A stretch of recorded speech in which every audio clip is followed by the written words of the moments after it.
एक सेठ और सेठानी रोज सत्संग में जाते थे। सेठ जी के घर एक पिंजरे में तोता पाला हुआ था। तोता एक दिन पूछता है कि सेठ जी आप रोज कहाँ जाते हैं? सेठ जी बोले कि सत्संग में ज्ञान सुनने जाते हैं। तोता कहता है सेठ जी संत महात्मा से एक बात पूछना कि मैं आजाद कब होऊंगा।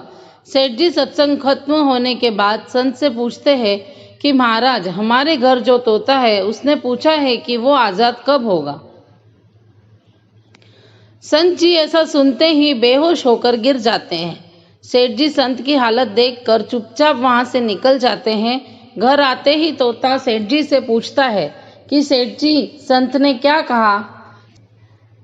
सेठ जी कहते हैं कि तेरी किस्मत ही खराब है, जो तेरी आजादी का पूछते ही वो बेहोश हो गए।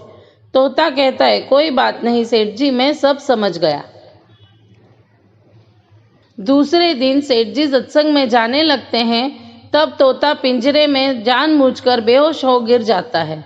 सेठ जी मरा हुआ मानकर जैसे ही उसे पिंजरे से बाहर निकालते हैं तो वो उड़ जाता है। सत्संग में जाते ही संत सेठ जी को पूछते हैं कि कल आप उस तोते के बारे में पूछ रहे थे ना, अब वो कहाँ है?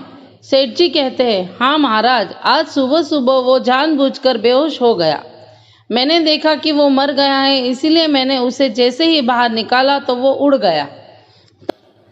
तब संत ने सेठ जी से कहा कि देखो तुम इतने समय से सत्संग सुनकर भी आज तक सांसारिक मोह माया के पिंजरे में फंसे हुए हो, और उस तोते को देखो बिना सत्संग में आए मेरा एक इशारा समझकर आजाद हो गया।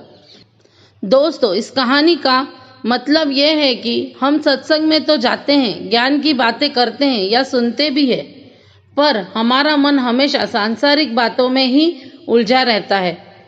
सत्संग में भी हम सिर्फ उन बातों को पसंद करते हैं जिससे हमारा स्वार्थ सिद्ध होता हो, जबकि सत्संग जाकर हमें सत्य को स्वीकार कर सभी बातों को महत्व देना चाहिए, और जिस असत्य, झूठ और अहंकार को हम धारण किए हुए हैं उसे साहस के साथ मन से उतार कर सत्य को स्वीकार करना चाहिए। ऐसी ही रोचक कहानियां सुनने के लिए पेज को सब्सक्राइब करें, वीडियो को लाइक करें, शेयर करें। धन्यवाद।